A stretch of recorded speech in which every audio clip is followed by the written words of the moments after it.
Hello student, कैसे हैं आप सभी लोग। मैं एजुकेशन डिपार्टमेंट से चित्रा मिश्रा। आज हम यथार्थवाद के बारे में अध्ययन करेंगे। लास्ट वीडियो में हमने आपको आदर्शवाद प्रकृतिवाद के बारे में बताया। इस वीडियो में, इस लेक्चर वीडियो में हम आपको यथार्थवाद के बारे में बताएंगे। यथार्थवाद हिंदी रूपांतर है और इसका अंग्रेजी शब्द रियलिज्म में बना है। इसको भी दो भागों में बांटा गया है, रियल और लिज्म। रियल का मतलब वास्तविक यानी यथार्थ और लिज्म का मतलब वाद, यथार्थवाद। शिक्षा में यथार्थवाद में स्वामी राम तीर्थ ने क्या बताया है? यथार्थवाद का अर्थ वो विश्वास या सिद्धांत है जो जगत को वैसा ही स्वीकार करता है। जो जगत में जैसा दिख रहा है वो वैसा ही उस चीज को आत्मसात करता है, वही स्वीकार करता है। ये हमारा यथार्थवाद है। यथार्थवाद शब्द की उत्पत्ति जैसा कि हमने बताया रियलिज्म, रियलिज्म इस तरह से, और ये ग्रीक भाषा में दो शब्दों में बांटा गया है। ग्रीक भाषा में यानी यूनानी भाषा में रियल और लिज्म। रॉस ने बताया है, रॉस हैं ये यथार्थवादी हैं, जिन वस्तुओं को हम प्रत्यक्ष रूप से अनुभव करते हैं उनके पीछे वैसी वस्तुओं का एक यथार्थ जगत है। यथार्थवाद के रूप के बारे में हम बताएंगे आपको। पहला है सरल यथार्थवाद, दूसरा है नव यथार्थवाद यानी नवीन यथार्थवाद, तीसरा है मानवतावादी यथार्थवाद और चौथा है आलोचनात्मक यथार्थवाद। वैसे ये यथार्थवाद के 4 रूप बताए गए हैं, बस इतना ही आपके सिलेबस में है। जैसे जैसे आप आगे मनोविज्ञान का अध्ययन करेंगे, आगे क्लासेस में, आगे कक्षाओं में, वैसे वैसे इन चारों के बारे में आपको पढ़ने को मिलेगा। यथार्थवाद के मूल सिद्धांत, हम सिद्धांत के बारे में अध्ययन करेंगे। यथार्थवाद के सिद्धांत किस तरह से हैं? पहला पॉइंट है इसमें, ये भौतिक संसार ही सत्य है।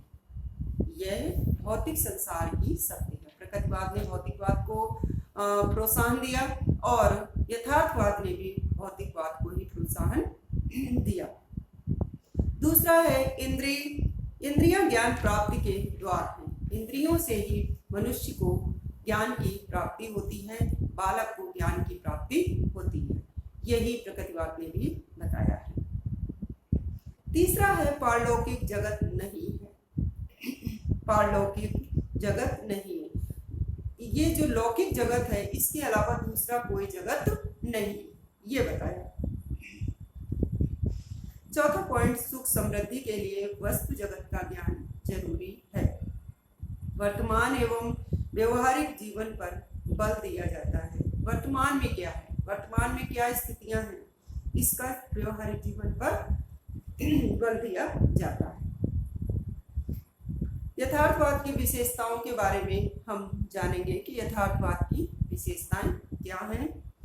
पहली विशेषता है उदार शिक्षा पर बल। उदार शिक्षा पर बल, जो भी शिक्षा हो वो उदार हो, सरल हो, सहज हो। दूसरी है व्यवसायिक शिक्षा पर बल। क्या जो भी शिक्षा दी जाए वो व्यवसायिक हो, जो भी स्टार्टिंग से ही, जो प्राथमिक के बाद जो भी शिक्षा दी जाए बालक को, साथ में व्यवसायिक शिक्षा पर जोर दिया है। तीसरा, विस्तृत एवं व्यवहारिक पाठ्यक्रम।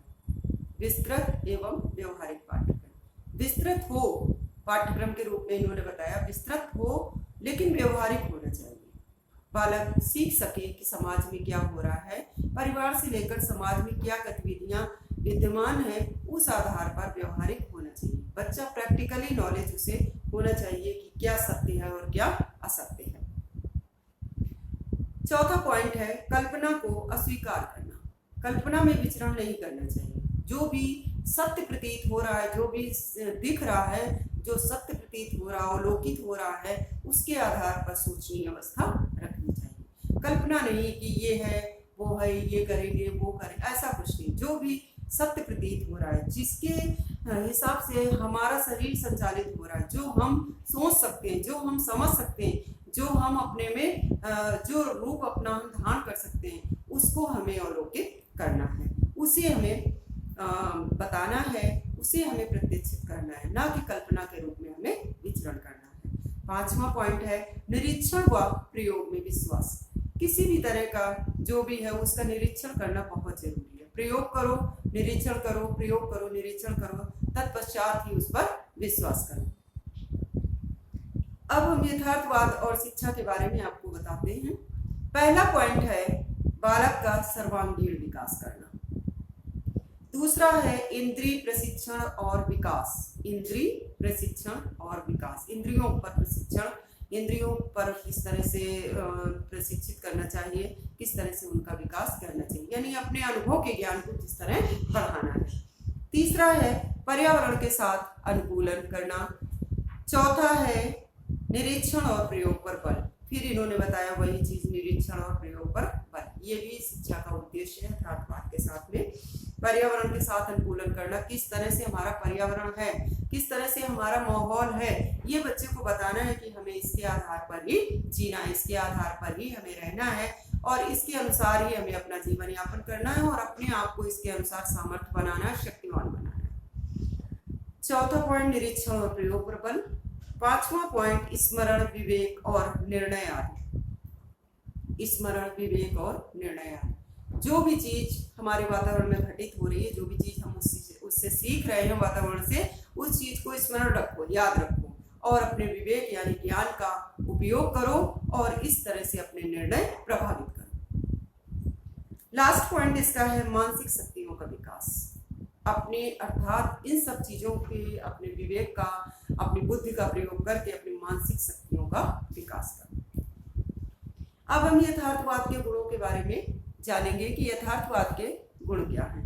सबसे पहला पॉइंट है वातावरण से समायोजन स्थापित करने वाले अनुशासन को महत्व देते हैं। क्या है हमारा वातावरण, क्या है हमारा परिवेश, आसपास घटित होने वाला परिवेश, क्या है हमारी लाइफ, क्या है हमारी दैनिक दिनचर्या, जीवन से जुड़ी हुई जितनी भी चीजें हैं वो वातावरण के अनुसार हमारे जीवन, अपने जीवन से सामंजस्य स्थापित करना और इस तरह के ही अनुशासन को महत्व देते हैं। इसके अलावा अगर बालक ने कोई भी अलग से कार्य किया तो वो बालक के विपरीत होगा, जीवन के विपरीत होगा। इस तरह से उन्होंने बताया कि वातावरण के अनुसार ही हमें अपने अनुशासन को महत्व देना चाहिए। दूसरा है शिक्षा व्यवहारिक शिक्षा पर आधारित होनी चाहिए।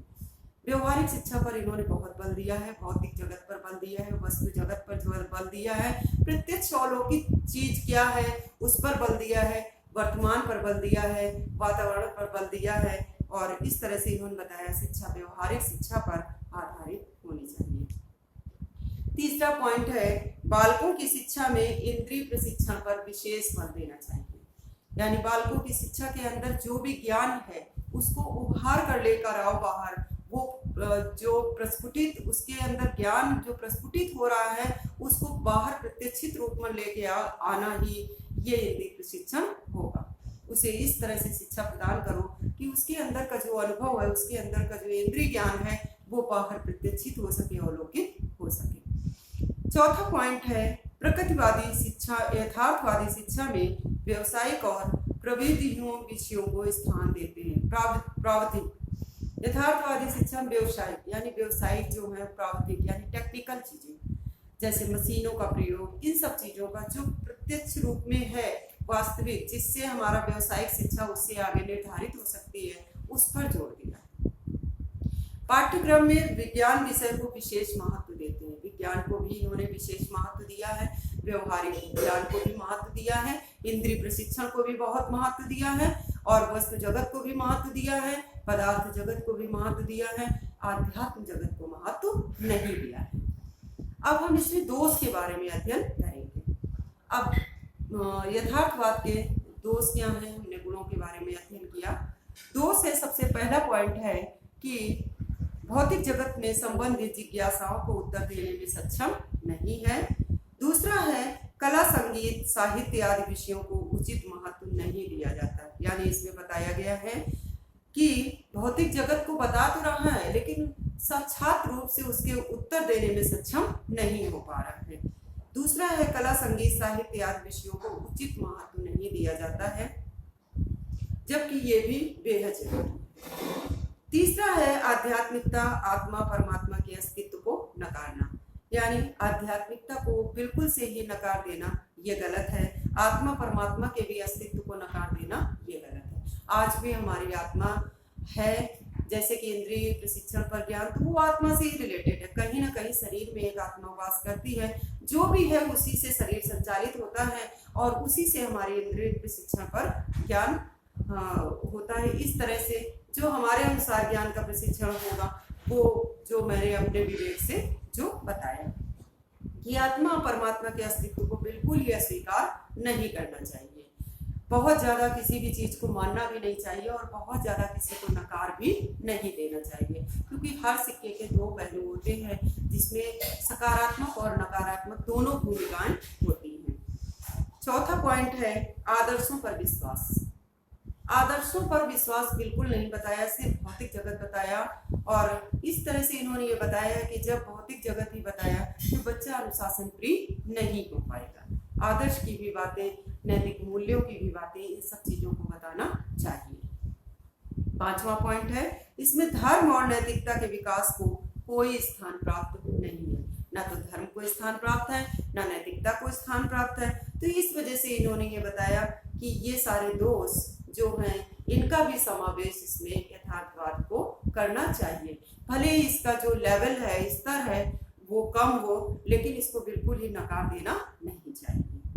अब हम यथार्थवाद के बारे में कुछ पॉइंट हम आपको बताएंगे कि सब पहला पॉइंट बताएंगे, शिक्षा का मुख्य कार्य समाज के साथ संबंध स्थापित करना है। बच्चे को कैसे समाज के साथ जोड़ना है, कैसे करना है।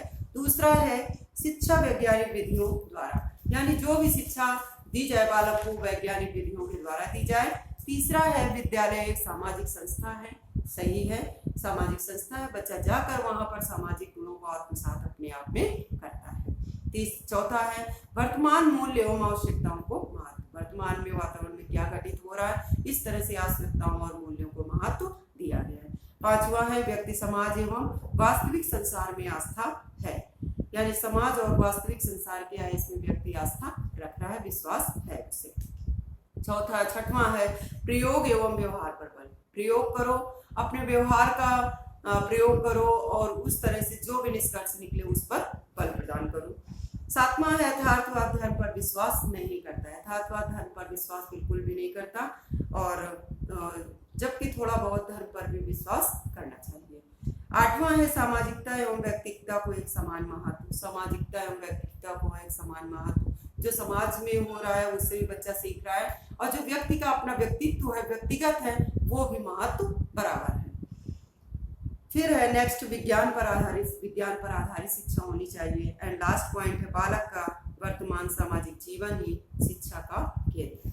जो भी वर्तमान में घटनाएं घटित हो रही हैं, उससे बालक सीख रहा है, वही उसके लिए सच्ची शिक्षा है।